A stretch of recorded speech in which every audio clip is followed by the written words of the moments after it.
sobering news for you guys today. My main message is that the medical students of today are not being prepared at all for the challenges of tomorrow. In fact, our medical education is locked into a paradigm that is 100 years old. If you want an example of the problem, look at me. I am the problem. You see, 14 years ago, I was on a pilgrimage in South India. I'm Indian, but I was born in the States. I was very confused about what my identity was, as Brian Stevenson calls it. So my parents took me to South India with my grandfather's best friend. I called him Tata. He took me around the holy cities, Varanasi, Kalahasti, Tirupati. He taught me the principle of Dharma, that of duty, performing your duty without respect to the fruit of the labor. For a very precocious high schooler that wanted to make it as a scientist and as a doctor, this was a very important lesson. Follow your passion. Follow your purpose. We later dropped him in New Delhi and got word that he had fallen into coma. He had contracted cerebral malaria along our pilgrimage. A week and a half after, we got word that he had died. This is someone I hardly knew, but his last days were spent with us. When I came back to the States, I myself fell ill. I had 104-degree fever, and I was semi-comatose. Here's the difference. My parents are clinicians. I'm from the United States. I had access to the world's best therapies.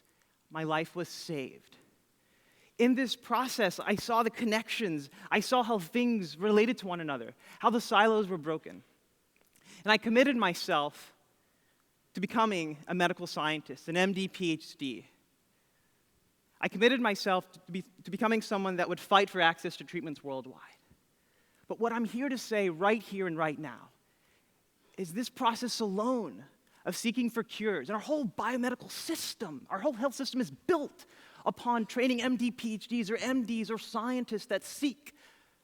But this is not the only way in the 21st century, and here's why. If you look in a high-income country like the United States, a middle-income country like India, and a low-income country like Kenya, what I used to think about, my entree to health, was from the global perspective, thinking about infectious disease, tropical diseases, and that is sizable. And this is our approach. We think about pathogens, we think about vaccines, we think about cures. This is important. What surprised me was the red, the chronic non-communicable diseases, the NCDs, the cancers, the heart disease, the depression. And we're using the same pathogen approach to attack these things. You have the same burden of chronic disease in Kenya as you do in the United States. For the first time in human history in India, the burden of chronic disease has eclipsed that of infectious disease. India was where Kenya was 25 years ago. India will soon be where the United States is. This is a global issue, and we have not figured out the black box of how to tackle chronic diseases. So what's the issue? In my training, I can say that we do not learn about the causes of the causes. 100 years ago, we separated consciously and physically public health training from medical school. We created new public health schools. The biomedical was separated from the social. Clinical medicine was different from public health. Cure was different from prevention. We created silos, a false dichotomy. What that means for me in medical school is we learn that heart disease is driven by cholesterol. Okay, so my reaction to learning that, a drug, a statin. So I actually petitioned the World Health Organization to add a statin on the essential medicines list, thinking that was the job, that was going to cure heart disease. My colleagues in public health are you crazy? You think that giving the world a drug is going to tackle their heart disease? What about the causes of that cause? What about tobacco, Sonny? What about alcohol and physical inactivity? What about those pathogens? So I guess we learn a little bit about that. They said, what about the causes of those causes, Sonny? The structural determinants, the social, the behavioral issues, the stuff that Paul Farmer works on, the stuff that Brian Stevenson works on. And I realized in my medical training, I would have 17 years of training, but I didn't know a thing about social inequalities. And our training did not equip us or empower us to actually tackle those social inequalities. Why is that? Why aren't doctors incented to think about societal problems? We have a sick society, and that drives sick individuals, but we react to that. When is that going to change? My mentors then showed me slides like this. Of the 30-plus years gained in life expectancy in the past century in the United States, 5 of those years are due to medical care. In the evolution of our species, we've just had the greatest advancement in our life expectancy in this past century, 30 years. It ain't nothing. And of that, 5 are due to medical care. What are the other 25 plus? The social, the causes of the causes, in this case, sanitation, hygiene. So I started to think to myself, if the vision of the health system is to improve life expectancy, as well as improve the amount of time that we're living free of disease, then by focusing on the cure and focusing on MD PhDs who sit at the laboratory bench all day, what about the translation from patient to population or population to policy, thinking about behaviors and structural violence? Where's that in our medical curriculum? And I started to think, well, where does this get set in? It gets set in, as Jacob Scott said beautifully yesterday, in medical school. The system replicates itself, and we produce people that seek to find the cure. It's a biomedical model. So the way that we doctors or young scientists and physicians think is patterned, and every speaker here today talked about an experience they had with a young mentor, something in high school.